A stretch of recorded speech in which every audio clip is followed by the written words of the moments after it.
Yeah, yeah. And the idea that really sort of hooked me was when every pre-text doll you put in is going to be some like future tax liability. And the thing is that so you're printing a after tax fee that is after tax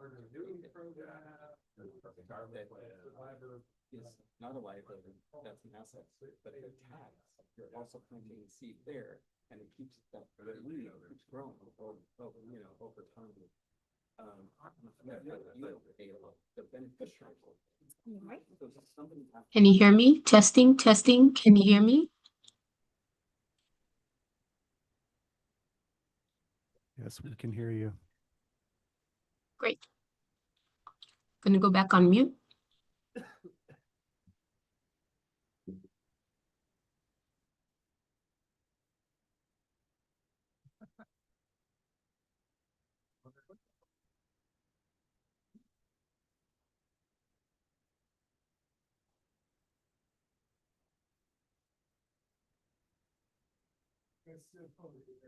Thank you.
It is.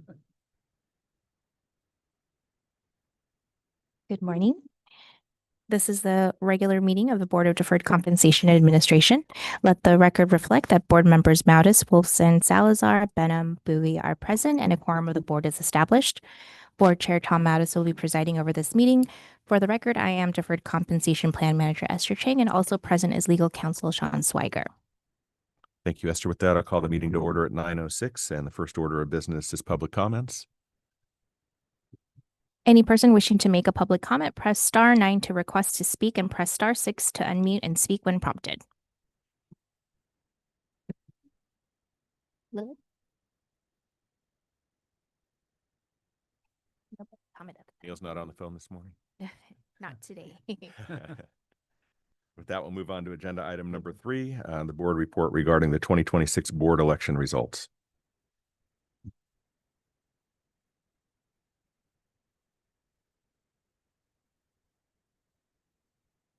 Good morning. For the record, Sarah DeGulius, Senior Management Analyst with the Deferred Compensation Team. So for Board Report 2622, the election results, the terms for 2 seats on the board were set to expire at the end of this month. Therefore, an election was held for the 2 positions. City Clerk Election Division has released the certified results, resulting in the re-election of Matthew Benham for active participant Lacers representative with approximately 58% of votes cast, and the re-election of Carl Lurvy for active participant LAFPP representative with approximately 69% of votes cast. Congrats again to you both. These are the first positions that are subject to the 5-year term due to the LA Admin Code revision that extended Board of Deferred Compensation Administration terms from 3 years to 5 years as of April earlier this year. So voter participation outcomes, as mentioned at the special board meeting last week, the election division initially notified the DCP that voter turnout was lower than expected. So DCP sent out an email blast to voters, reminding them about the election, and ultimately voter participation stabilized and reflected rates that were quite similar to previous elections. This election, it was determined that we would use employee ID instead of social security number, which had been used in previous elections, for voter security and easier cross-referencing of participants. So some unexpected confusion did arise due to that change, with sworn voters from LAFPP using their badge numbers or their badge ID rather than employee ID on the ballots. So to resolve that, the next LAFPP election will have ballots that have 2 lines on them, one for employee ID and one for badge ID, to help ensure that voters do include their employee ID when they vote. Yeah, any questions? I was curious, did that extend the election when they had to go out and ask for better participation? I think, is that what you mentioned?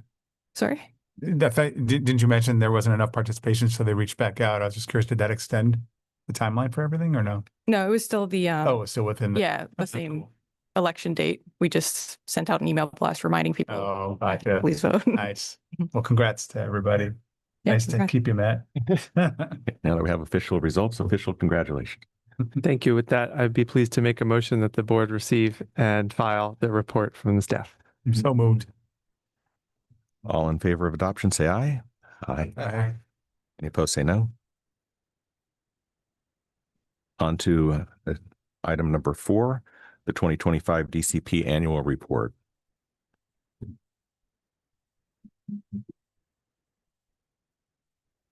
Hi, good morning. For the record, I am Lily Vong, Personnel Analyst with the Deferred Compensation Plan. Together with Stephen, I am presenting to the board the 2025 annual report, which is one of our required reports. I worked together with Stephen to both assemble the data and also put together different elements of the report. So every year, the annual report is presented to the plan's various stakeholders to both document and provide data and trends for the plan year. Building off the 24 annual report, this report continues to emphasize on the longer-term trends to help provide insight on where the plan may be heading. We were also intentional in trying to design the pages in a way that would be impactful and easy for the reader to review. One thing that was a little more challenging this year was that due to the DWP and city workday payroll transitions, we had to take some different approaches to both obtain and validate the information. However, we were ultimately successful in this and now have different tools to work with this data in the future. One other thing we did this year was to update our internal worksheets to better maintain the trend information and to make the data more accessible to our team throughout the year. So there are a few items from the report that we wanted to highlight before we open it up for questions. And for that, I actually will turn it over to Stephen to present before we open it up to the board for questions and comments. Just very briefly. So we added a new activities and achievements page to highlight things that happened in the course of the year. It's good to bring those up and sort of be able to highlight them. It's also great historical reference when we look back at that information for sort of what the plan was doing in future years. Page 11, we just wanted to note, we continue to track the retiree versus the active participant accounts, which have been about evenly split over the last 4 years, but seem to have stabilized in that zone. One of the things that was interesting on page 12, the number of retirees actually fell just a little bit while the number of actives went up. And that's the first time that's happened in that number of years that we've been tracking. That might be associated with some of the rollover activity that we see later on in the report. Page 14, we also just note the positive long-term trend in the percentage of Roth versus pre-tax contributions, which is probably one of the most impactful for the long-term net value of those participant accounts once you take taxes into account. On the contributions and rollover pages, we noted that both distributions and rollovers picked up in 2025, and together that represents about 10% of the assets that were eligible to be withdrawn actually being taken out of the plan in some way, shape, or form. Page 19, we note the continued strong growth in the large cap and brokerage assets, which of course are probably mostly attributable to another year of strong performance in risk asset. And then finally, I think 24, we just wanted to note that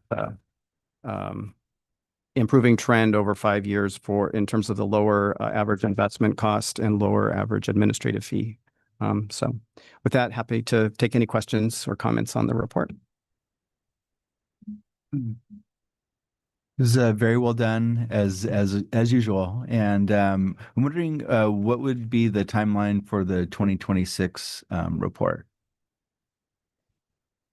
It probably would be about this time next year. This is actually earlier, I think, than we have been able to get it. But and I think we're on track now. The thing is, it really does take until we get the data, the closing year data, which takes a few months into the new year to be able to generate. I was thinking forward to the next iteration, depending on when it is, may have to be WCAG compliant, and so anything produced after April would be subject to that, and so just be another consideration as you move forward with the 2026 that it may impact the design elements of the next report. And so something probably to start thinking about now in terms of how to prepare for that. Yeah. No, thank you. That's a great point. Thank you for the note. Any other questions or comments? Do you guys use a graphics designer, or is this done in-house? Stephen Montagna. Well, but we're actually using a program called Canva, Right. and it's a very powerful tool, and we're actually now sort of getting the team all involved with the ability to use that, because it does help with presentation and just sort of being able to better translate information when it's a lot of data, a lot of information. It looks fantastic, very professionally done. So kudos to you guys, and wow. Keep raising the bar, you I'm guys. thinking of having a. I know, right? Seriously. Fantastic. Great report. It is up for recommendation is to approve the report. So move. Second. All in favor of adoption, say aye. Aye. Any opposed, say no. Ayes have it. Thank you very much. On to the informational items portion of the agenda. The first one is the retirement income tool presentation. We'll go ahead and bring up Jose Morales from Voya, and he will introduce the demonstration. 1 second while we set. Okay. Good morning, everybody. Can everybody see my screen laptop with Val and Vern on the keyboard? Yep. Good morning, Tom. I'll just introduce you really quickly. Jose Morales with Voya Financial Relationship Manager. We're going to introduce Tom Boyle, who's on the line, and he'll be sharing his screen here in a second. And we're going to be demoing what we call the retirement income tool, and he'll describe what this is. And it's really something, if for those of us that are over 50, have logged into our Voya account, will see this tool that's available, and it's quite exciting. And Tom will kind of describe that and answer any questions along the way.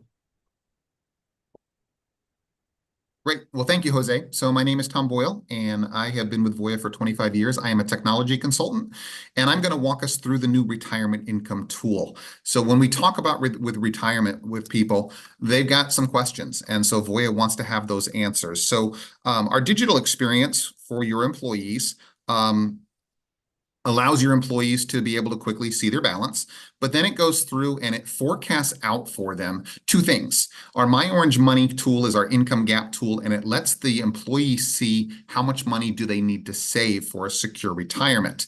And so the thing we've learned over time is there's a lot of good savers out there. There are people that are saving $1 to $2 million for retirement, and they're pretty much on track. They're going to have a secure retirement. But then the question comes up is as they near retirement, they've saved up all this money, and then they're asking, how do I draw it down? So when I take withdrawals, how do I make sure that I don't run out of money? I make sure that I have the lifestyle that I want within retirement. I want to make sure I leave a specific amount to my kids. And oh, by the way, I want to pay the least amount of taxes. So our retirement income tool is the solution that Voya has been rolling out for the past 6 months to all of our clients. And it allows them to see exactly what a paycheck looks like in retirement.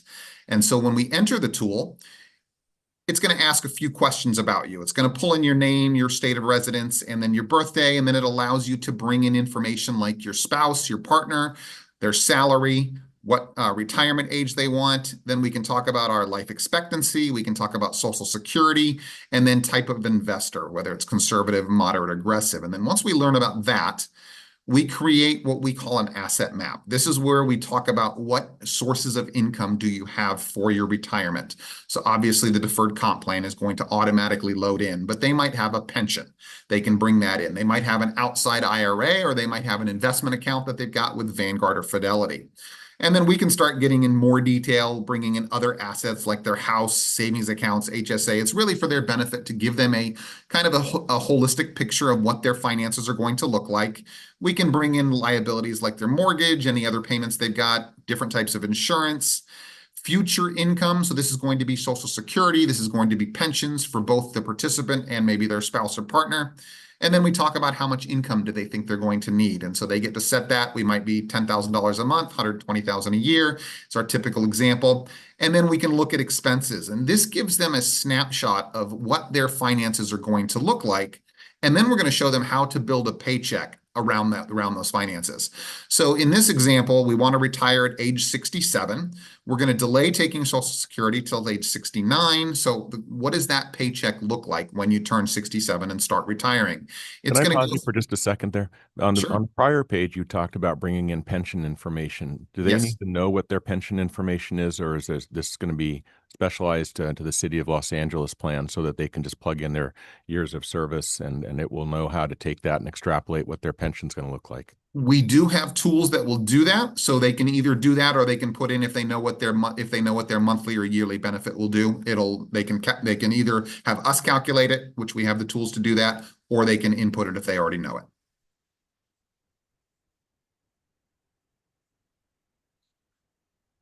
I don't know if, does that answer the question, or if you're asking if there was a feed?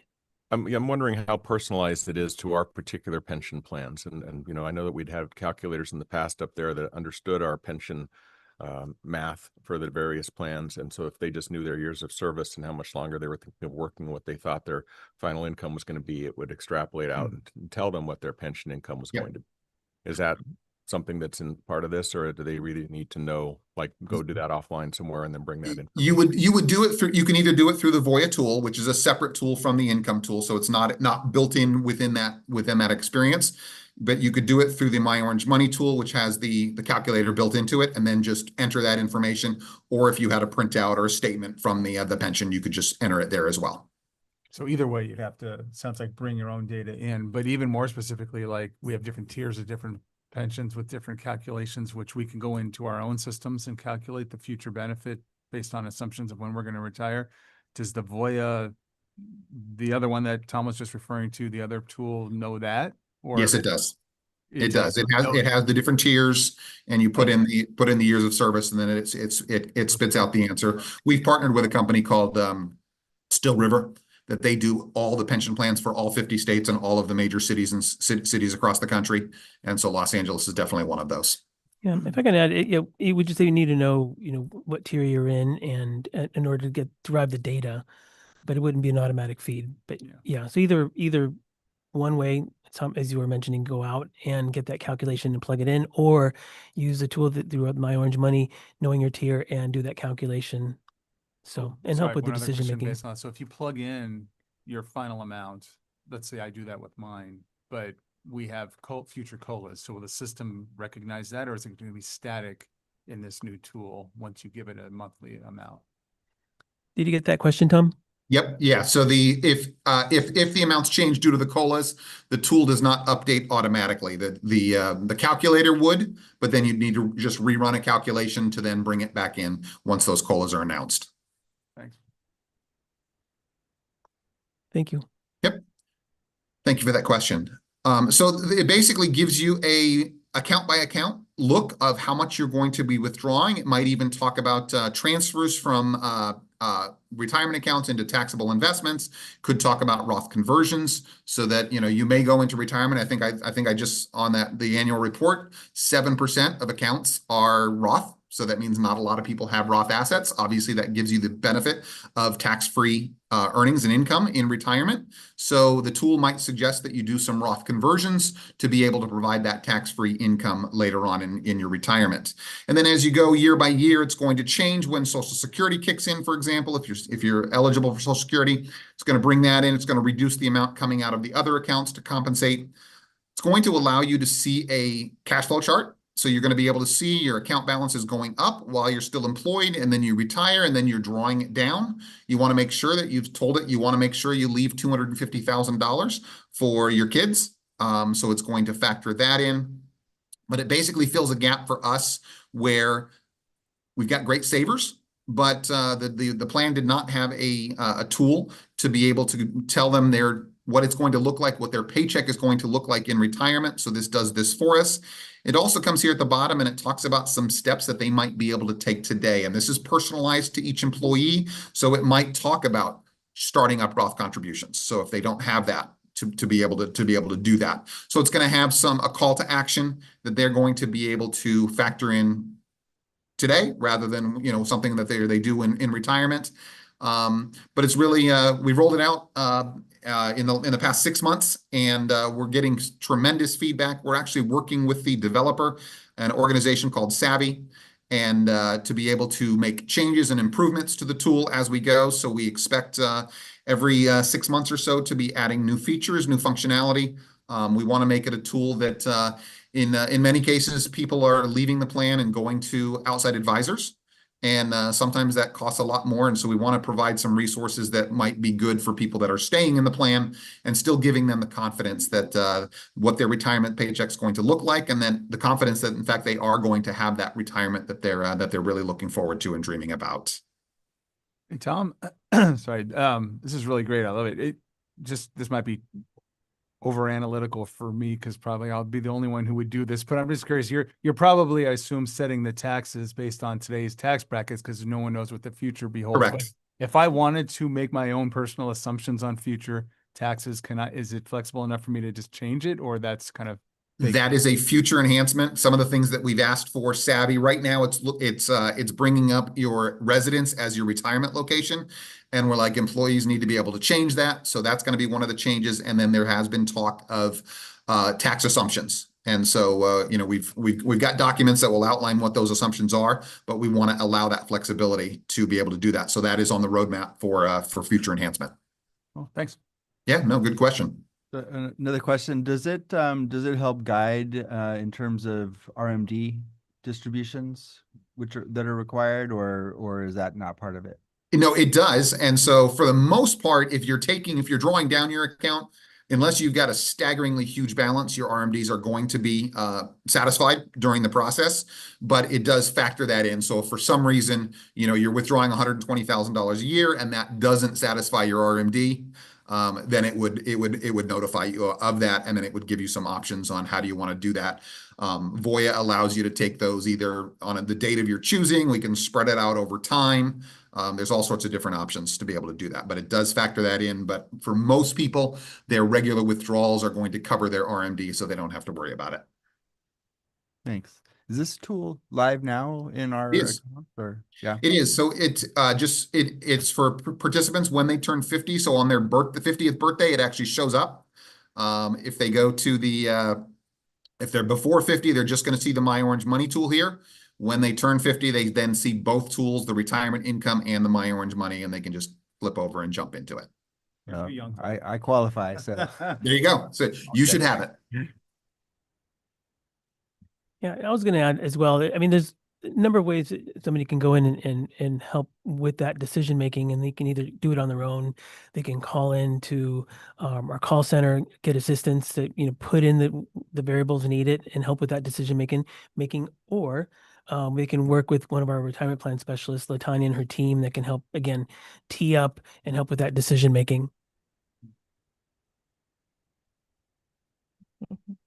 And I think Tom, you had mentioned that one of the next possible updates could be introducing that the defined benefit information so that it would hook into this tool. Is that correct still? That is one of the things that we want to do. We have the tools to be able to calculate it, but to integrate it is definitely on the roadmap to be able to do that so that it will automatically feed into it.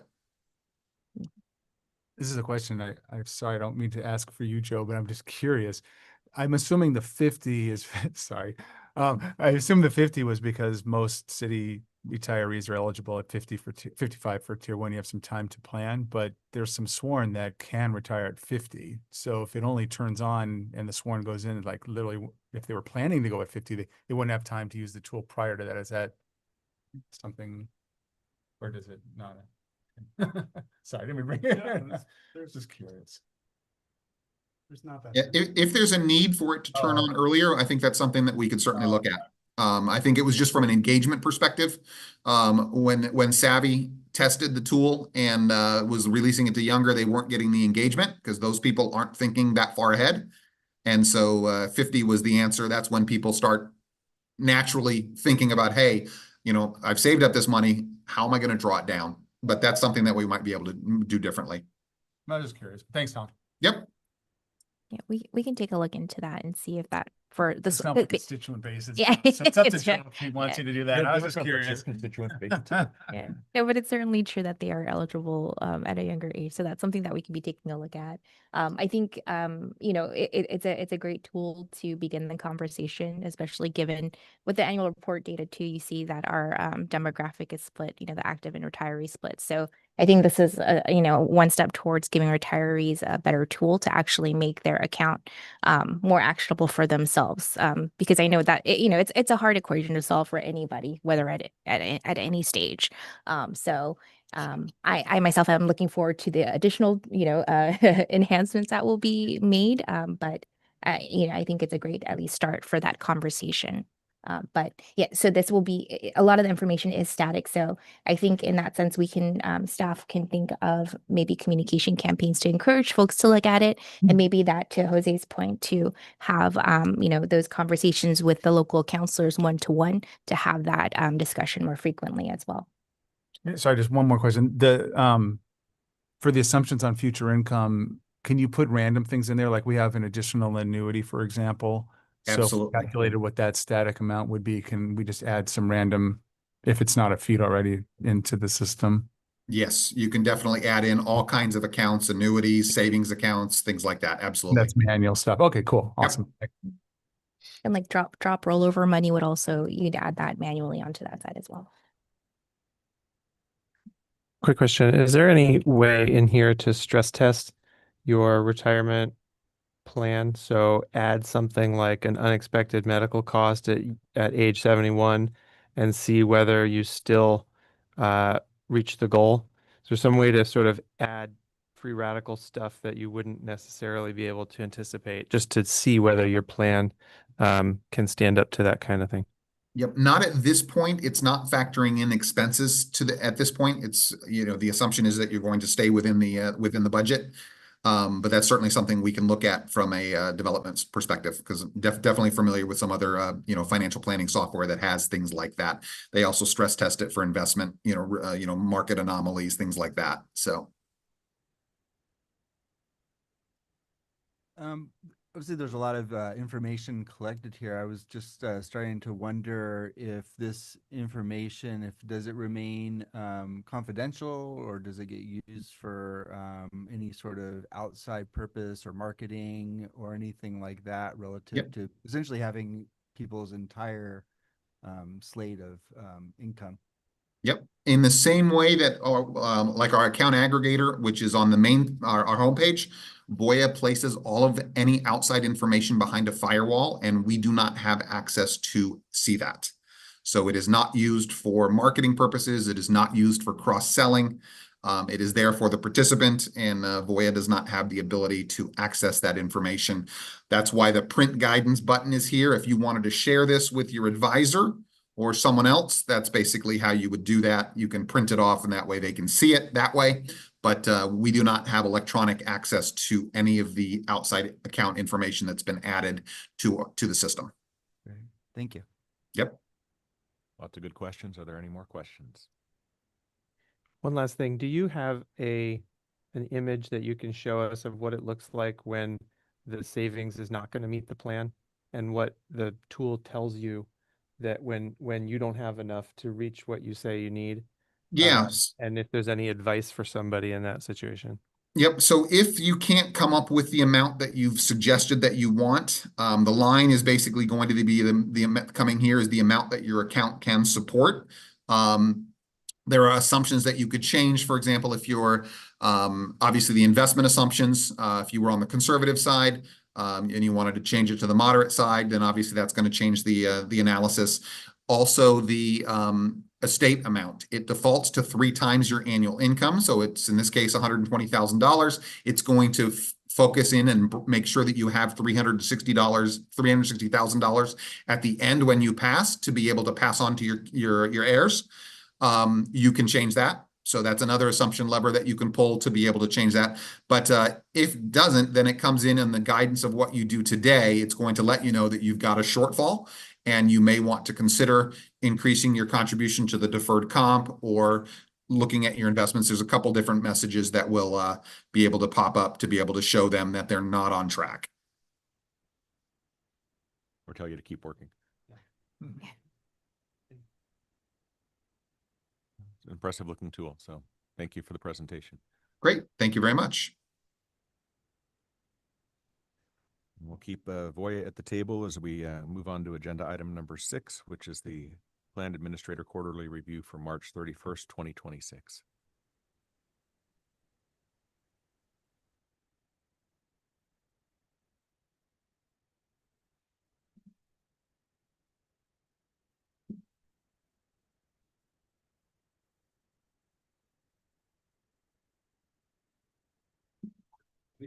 Drew Russell, Director of Strategic Initiatives with Voya.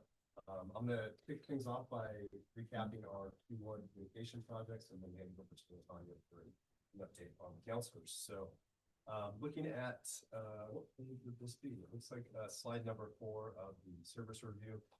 So starting off the year, one of the things we didn't want to do was do sort of a cliche New Year's resolution communication, because I think we get a lot of those in our inboxes around the beginning of the year. So we kick things off with what we call the February Financial Challenge. With 4 weeks in February, we wanted to create a really simple 4-step manageable goals that participants could take each week of that month. Asking them to look at their, for example, look at their subscriptions, maybe look to see if they can save one more percent or a few more dollars. And then my mic off. My mic is off. Do I need to start over? No? Okay. Esther says no, she's the boss. So, sorry about that. So again, February Financial Challenge, just a really simple challenge that we offer to participants to help improve their financial life with 4 easy steps. We promoted it via an email campaign, social media, blog post, as well as the feature article in the Q4 newsletter. We had a really great open rate. Click-through rate of the email communication was not where we wanted it to be, but we also offered all the steps and the how-to in the email, so that might have contributed to people not clicking through to the blog post. Moving on to slide number 5. So at the beginning of the year, we came to you and presented our 2026 strategy. And that strategy included 2 anchor campaigns that we're going to run throughout the entire year. One of those being women and retirement. And we kicked this off in the first quarter. So the central piece of this campaign, Women in Retirement, is a landing page on 457.lacity.gov. This is where we've curated a collection of informational articles, tools, calculators, videos, and an interactive vision board, which is pretty cool, where people can share their vision for retirement. And we kicked things off in Q1. So we launched with an email and a postcard campaign, as well as social media. And of course, we had to build the landing page, which took some time. In total, we sent about 17,000 emails, had a good open rate and a fantastic click-through rate. So we are seeing a lot of activity on that page, which is what we want to see. This is really an educational and awareness campaign, trying to deliver some resources to participants that tend to be sort of buried behind the login on the participant website. We're sort of bringing those forward, pulling out the ones that are maybe more specific to women and their journey to retirement. And we're seeing a really great response on this. And I'm excited to share that we just this past week launched the second update to the Women in Retirement campaign. And I'll be back next time to tell you about what we're doing in that iteration. Excuse me, I'm losing my voice just a little bit. A couple other communication initiatives. I call these ad hoc initiatives, things that come up throughout the quarter that we just have to do that maybe we didn't plan for. But of course, we had our auto enrollment and employer contribution communication, which included emails and an updated flyer. We also had the elections that Sarah spoke to earlier, that included a mailed letter to participants as well as an email. And then rounding things out for the first quarter, we had our participant newsletter. And the feature article for this newsletter was estate planning. This, I think, was some feedback I got from Esther and maybe even Latanya, that estate planning tends to come up in conversations. People have questions, not fully understanding it. And while we're not necessarily tax professionals, we wanted to offer some level of education around estate planning.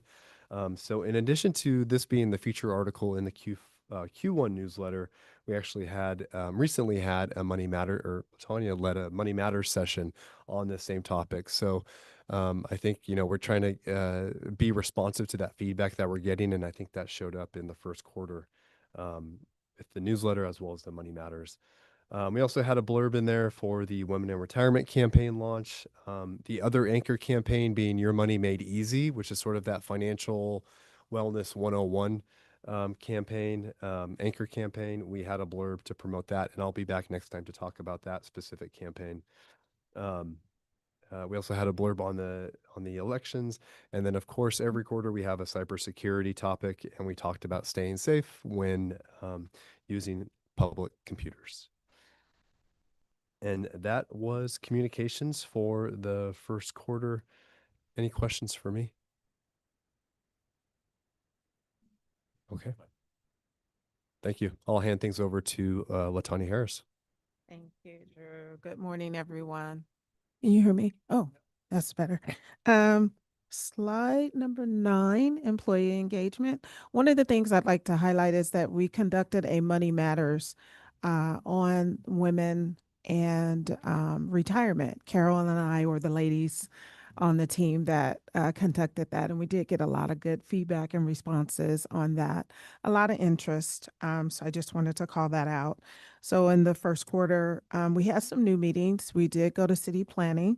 We had a meeting with CAO, GSD, and every year I've been connected with the Los Angeles Filipino Association. They always reach out to me to do a presentation, usually around February. So that's an ongoing meeting that we do. And we did go to parking enforcement locations. We did 4 of, I believe there's 5 parking enforcement locations. We visited those locations in the first quarter.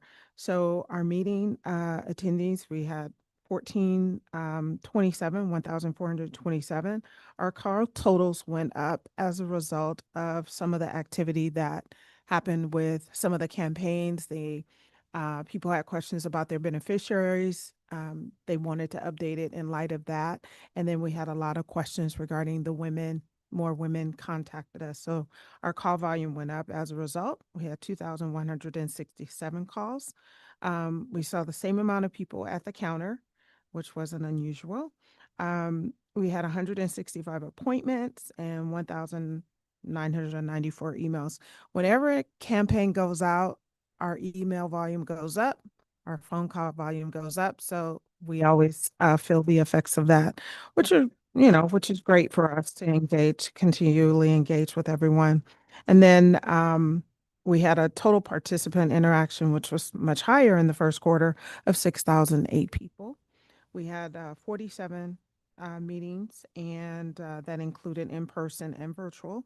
And we had 164 enrollments. Moving on to slide number 10.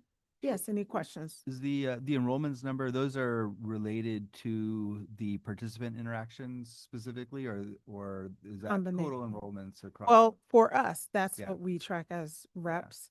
That's what we track. There are other enrollments that come in So through. those are related to the work that you do. Exactly. So when we go out to field meetings, when we're at tablings, we are engaging our people coming to City Hall, or they'll email us directly, and we have that relationship. Those are our numbers. Yeah, thanks. Okay, going on to slide number, I believe it would be 10. Yes. And this is just an overview of all of the individual locations that we saw, the 47 broken down, with DWP and Lacers being the highest, of course. We always have a lot of activity with them. But I believe that's it for me. Any questions? Any other questions I can answer? Hearing none. Okay. Thank you. Thank you.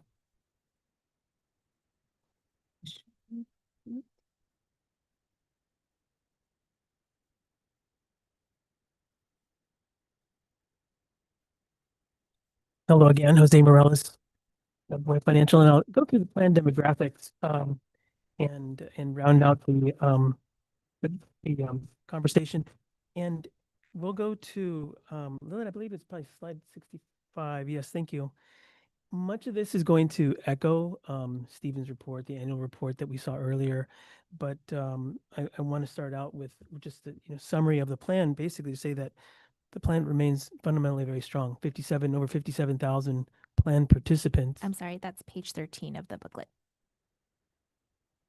Thank you. Sorry. So thank you. So so I'm going by the slide. So the plan remains fundamentally strong, over 57,000 plan participants, and above benchmark savings between 8 and 9%. And again, just supporting retirement readiness. And in terms of the plan overview, before going there, I want to talk about some of things that we did in the first quarter, and which one of them, which was very important, was implementing the employer contributions into the plan, and that was a lot of work on Esther's team's part, on our part, to get this put it together. And I want to share a few of the numbers. This is a plan. This is a provision that was set up for water and power employees, and there were 7,584 tier 2 eligible plan participants that were eligible for the employer non-discretionary contribution. So in other words, there was not a match needed for this contribution. In addition to that, they were also auto-enrolled into an employee contribution to the at the rate of 2%. And in addition to that, there's a annual auto increase of 0.25% every year. So on the 28th of March, those that were, and I'm just going to share a couple of numbers here, there were 2,174 plan participants that were auto-enrolled. Of those, 264 of them opted out. So one out of 8, 12% opted out. But then of those, 156 self-enrolled prior to the enrollment date. So they got the letter, they saw that they could take some action, and they enrolled themselves instead of waiting to be auto-enrolled. So just wanted to share those numbers, which is not part of the summary. So for the ones that didn't, they would have that 90-day window. Is that how it works? How did they notify you? 30-day opt-out? Right. So they have 30 days to opt out. So they're auto-enrolled and they have 30 days to opt out. The 90-day window is the window of time where where the investment, they're put into one investment, and then after 90 days, then it goes into their it switches the investment from. Yeah. But the one, I guess For that opt-out, it would have been prior to their first deferral. So we give them 30 days before we take the initial contribution. So for the opt-out, they would have clicked a button when they go online, or they call the service center to say, I don't want to do this. And that would effectively, we wouldn't issue that first 2% deduction that gets passed to their paycheck. Okay, so maybe I heard it wrong. So you said it was 200 and change that wanted out for 180 and something did it before. So is that the difference? So some did it after you pulled it and they asked for it back, and the rest did it before you even started pulling it. Is that the difference? So the voluntarily opted in, that would mean that they went after they registered. So instead of waiting that 30-day period, they would have gone in, made a change. And registered and added additional indicative data, and should perhaps change their investment allocation, and really added beneficiaries, and really took ownership of their account, frankly. So, right. Okay. Cool. Yeah. And then just to add in, and then I think now around mid-July would be the end of the 90-day permissible window, at least for the initial group. So perhaps next month or the following, we'd have data on that window as well.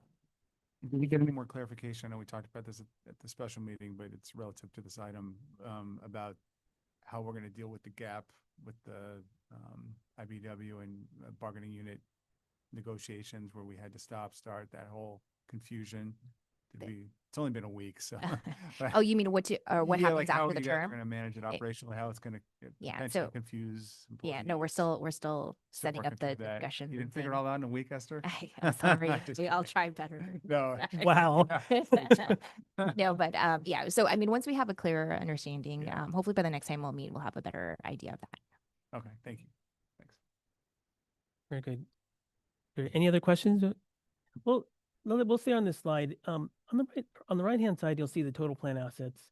In the fourth quarter of 2025, you saw the plan assets at 12.265 billion, and then it went down in the first quarter to 11.9 billion. And we heard from Mercer earlier, a few weeks ago, talking about why that was, and primarily due to the not only market conditions, but just the what's happening in the Middle East that made that. But I did look at the market, as a close of market Friday, it was ballooned back up to 12.8 billion. So lots of volatility in the market. So I want to also point out of course, the spike in the number of plan participants. And as I mentioned, a lot of this is due in large part due to the addition of new plan participants to the plan. So those that weren't contributing before are now are contributing into the plan. And so the participant rate increased from 54,000 to 57,000 as a result in one quarter. But conversely, if you look at the participation rate, the biweekly deferral, it went from 9% to 8%. And that's going to be logical when you add a new group and with the contribution level that they have, it's going to change that average. So nothing to be really alarmed about, but it just changes that in the hopes that, in the future, they'll be active participants, look at our marketing campaigns and take additional action to really save for their retirement. But it's all good. But we're going to skip to page 68, and that's really you'll see the one that's titled, for those of you guys with the paper version, it says Plan Overview, Termed Quadro Beneficiary Ineligible Group. And again, this echoes a lot of what was said earlier by Stephen, is retirement, retired and terminated plan participants are 46.4% of the assets, almost nearly half. And so, this group is a primary driver of outflows, and they're using the money as they should. So it's a good thing. So of all the slides, this might be the single most important one, highlighting, again, the strategic importance of staying in the plan, participant retention, and providing a campaign to help them understand the benefits of the low cost plan that you all have. So we're going to skip ahead to page 70, and this is one that's called Historical Cash Flow Summary. The theme hasn't changed. There's cash in about $147 million for the quarter, cash out of 193. So the net is a negative of almost $46 million, and it's been fairly consistent over the past few quarters.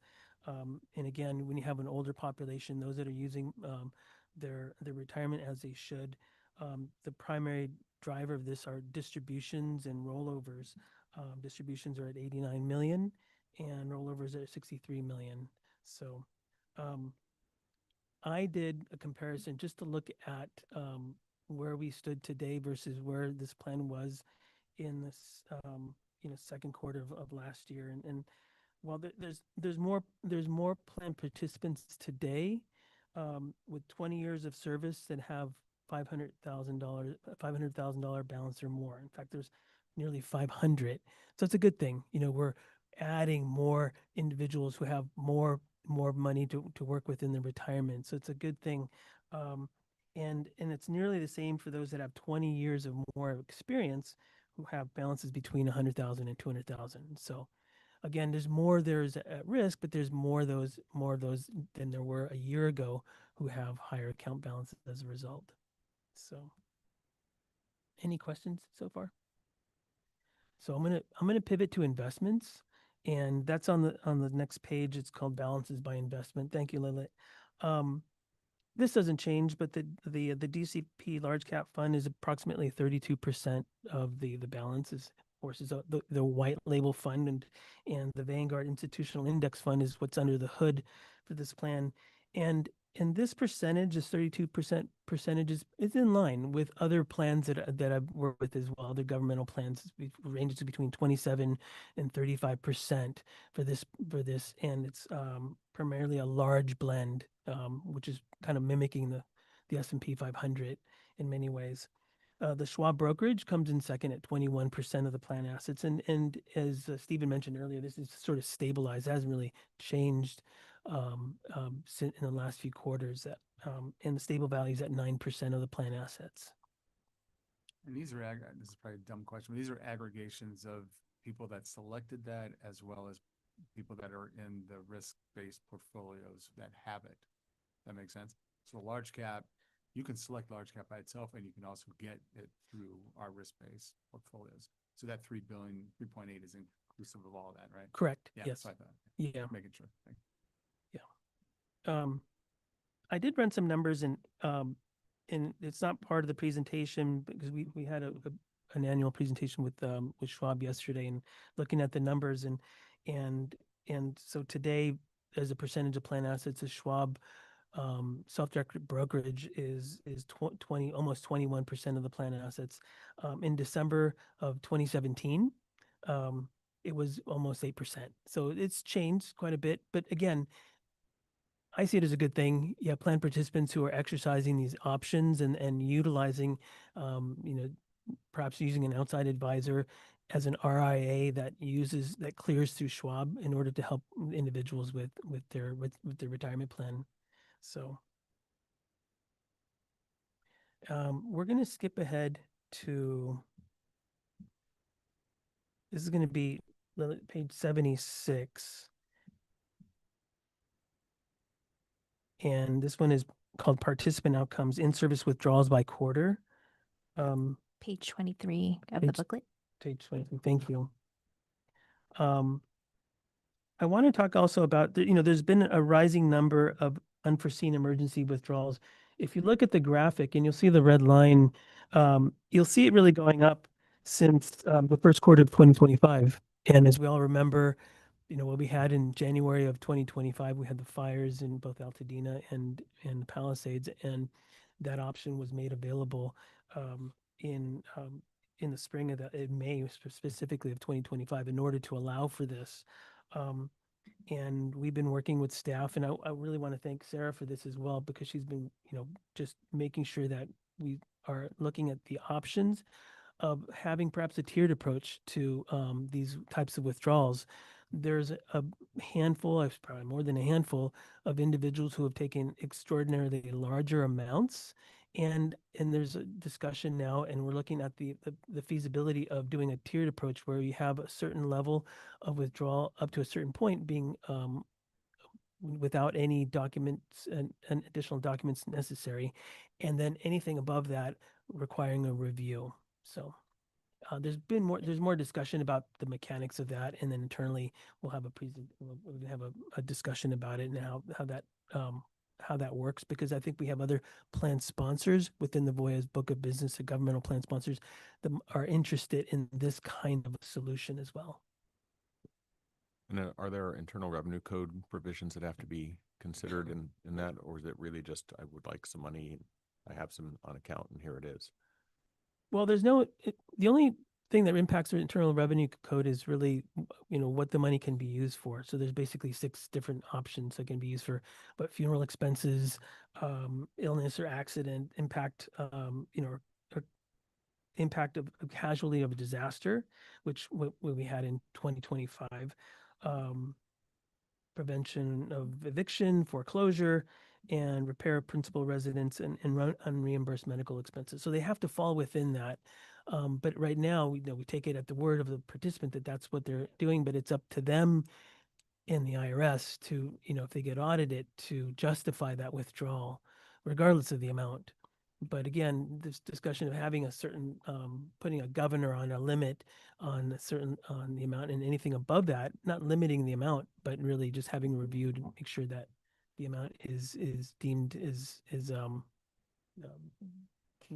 needed for that.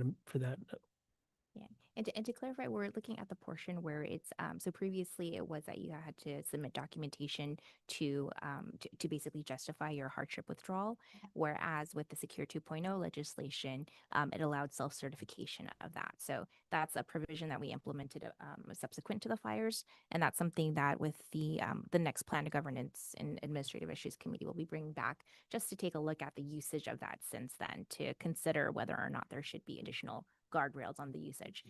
In the end, it's self-certification from the employee, but perhaps we just need to take a second look at it, because it was introduced as response directly to the wildfire incident.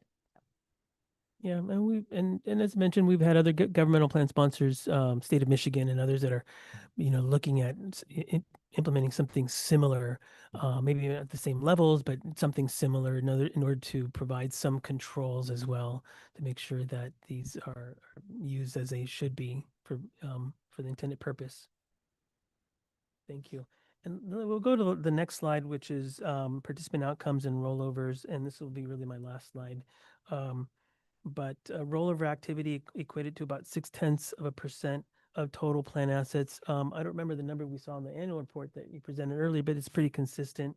When I compare the city of Los Angeles to other cities and counties that I work with, it falls within the range of between 0.5 and 0.8 and 0.8% on a quarterly basis. So this is not, when you look at the amounts of rollovers, it is a large number, but it's within the range of rollovers that other plan sponsors have taken as well. And it's not to say that this plan would not benefit from a retention campaign, as we mentioned earlier, but again, these are not like these aren't like outlier numbers as well. So just that this is a very sizable plan, and of that, Charles Schwab continues to be at the top of the rollover as a rollover destination. And it's not Schwab per se, but it's probably more accurately, the independent RIAs, advisory firms that use Schwab both for the custodian or broker dealer that perhaps are rolling over the money and many times rolling over assets to plans that are going to be more expensive than the city's plan in probably most every case. So that's my story, and I'm sticking to it. Any questions? Any further questions? Thank you very much for the presentation. Thank you for having me. We will move on to agenda item number 7, which is the DCP projects and activities report for May of 2026. So on May 29th, we did release the request for proposals for the investments consulting RFP. Responses will be due by July 15th. Additionally, the board will be seeing in the next meeting or so the RFP for the stable value fund. And that we'll be discussing with the board and having some next steps on that. I'll go ahead and pass it to Sarah.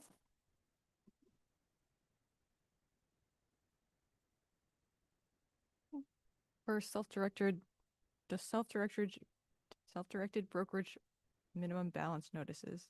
Voya sent out notices to participants invested in the self-directed brokerage account who don't have sufficient funds in their core account to meet the minimum balance requirement.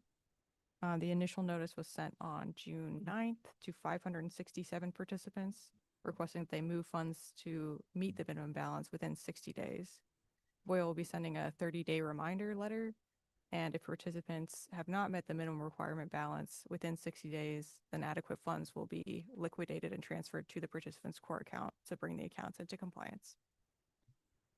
Sarah, on that, is the most common scenario where they had it and maybe market values dropped and went below, or they didn't have it to even begin with and we let them start contributing 100% to the Schwab account? What's the more common scenario? They typically just not have enough.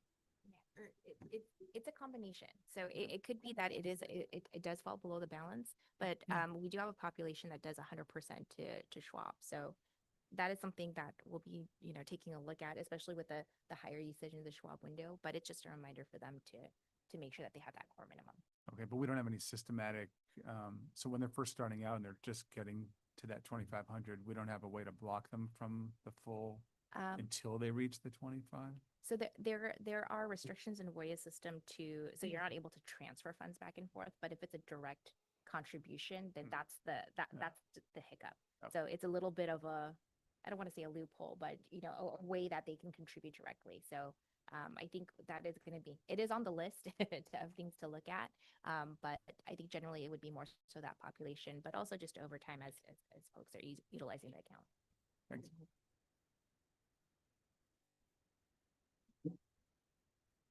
Okay, and then for communications updates, Drew had covered the Women in Retirement campaign. The most recent update is that the Women in Retirement page on the site was refreshed with new content, including a new featured article about building financial confidence and an educational video about financial wellness. We also sent out an email, and there was a blog post to promote the page refresh and the theme of building confidence. So participants were aware that there's new content. The DCP's Q2 fee holiday was announced on the site with a blog post in May, and an email and social media post were sent out mid-June. And the July newsletter, as you had mentioned, will feature a blurb highlighting the fee holiday. The Money Matters topic for the last month was retirement readiness, and you can also see the reported engagement statistics for our website. Sorry, Sarah, just real quick on this. I think I asked this years ago, but I just forgot. Can't remember what I did yesterday, but on the welcome page where you have people landing, that's not my number. That's not, we're not capturing first login, right? It's a random person that just click on the link and land and there's nothing with our plan and with that number. So how that work? Yeah, or participants who navigate directly to our homepage. That's where they land. Yeah. Yeah, I was just curious if that number is still going to be the made for people that aren't even, they're just losing something in the pop and it's not with a participant that hadn't logged in through the welcome. Yeah, it's not. everything. Yeah, people viewing the Yeah. homepage rather than logging in. Right. Thank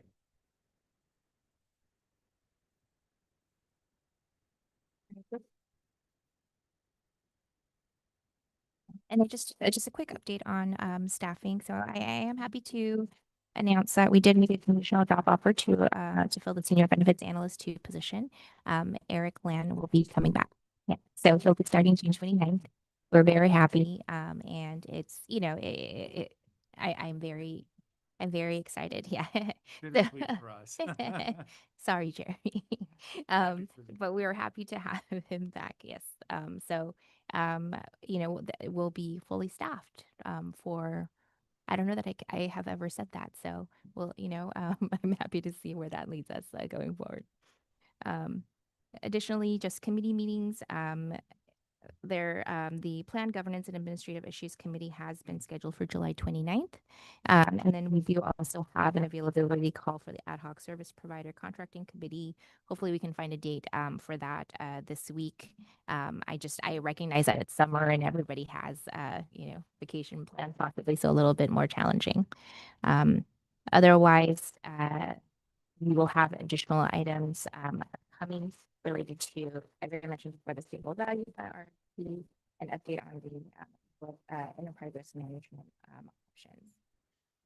We will also be bringing back items related to the employer contribution and auto enrollment templates that we've had.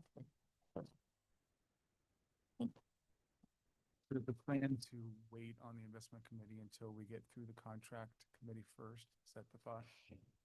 Yes, I think, yeah. So in terms of the order, Yeah. correct. Yeah. So we would talk to the ad hoc first, and then depending on what arrives out of that, then we'll go ahead and go back to the committee. Sure. Good. Thanks. Thank you. Any other questions? Board? Any requests for future agenda items? Hearing none, we will go ahead and announce the next regular meeting date of July 21st, 2026. And with that, we are adjourned. Thank you, everybody. Thank you.